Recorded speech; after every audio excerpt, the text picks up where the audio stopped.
Chronic gout अगर रहता गया तो उसकी वजह से किडनी स्टोन के रिस्क बढ़ते हैं, स्पेशली यूरिक एसिड के बने हुए किडनी स्टोन्स। और दूसरा यूरेट नेफ्रोपैथी भी हो सकता है। अब गाउट के कुछ रिस्क फैक्टर्स हैं जो हेल्प करते हैं, गाउट को और बढ़ावा देते हैं।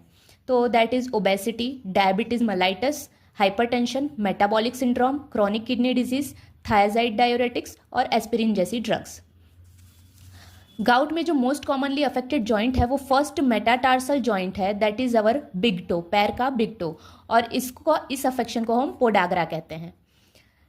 पेशेंट जब उठता है, गाउट वाला पेशेंट जब सो के उठता है ना, तो उसको ऐसा लगता है कि उसके टोज एकदम जल रहे हैं, टोज आर ऑन फायर। और जो शीट्स का जो वेट होता है ना, वो भी उसको हैंडल नहीं होता है, इतना दर्द होता है, कुछ भी टच करने पे उसको दर्द होता है। Pain is so severe that it is often described as worst pain ever. इतना सीवियर पेन होता है कि उसको डिस्क्राइब किया गया है worst pain. Gout can affect knee, ankle, wrist, elbow joint apart from small joints. Small joints के अलावा ये सारे जॉइंट्स भी अफेक्ट होते हैं। अब इन्वेस्टिगेशन पे आ जाते हैं। तो इन्वेस्टिगेशन में आर्थ्रोसिंटेसिस करवाया जाता है और वो गोल्ड स्टैंडर्ड इन्वेस्टिगेशन है।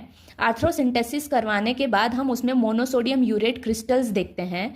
मोनोसोडियम यूरेट क्रिस्टल्स हमें नीडल शेप के दिखेंगे और नेगेटिवली बायरेफ्रिंजेंट होते हैं, मतलब पोलराइज्ड माइक्रोस्कोपी पे हमको वो येलो कलर के दिखेंगे। अभी यही क्रिस्टल्स अगर रोम्बॉइड शेप के दिख रहे हैं और पॉजिटिवली बायरेफ्रिंजेंट हैं तो वो कैल्शियम पायरोफॉस्फेट डाइहाइड्रेट क्रिस्टल्स हो सकते हैं और वो स्यूडो गाउट है, वो ट्रू गाउट नहीं है। ट्रू गाउट में हमें मोनोसोडियम यूरेट क्रिस्टल्स देखने को मिलते हैं। दूसरा इन्वेस्टिगेशन है ल्यूकोसाइट काउंट।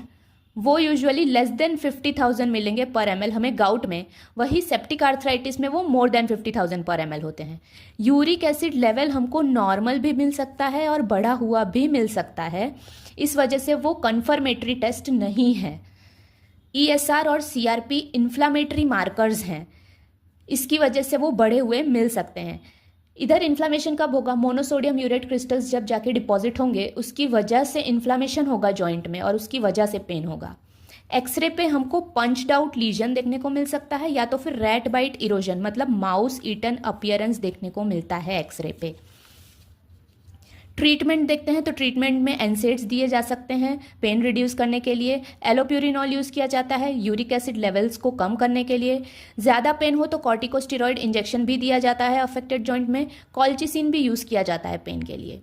होम्योपैथिक मेडिसिन में देखा जाए तो benzoic acid, colchicum, ledum pal, lithium carb और गुआइगम जैसी मेडिसिन दी जाती हैं on the basis of individuality of patient.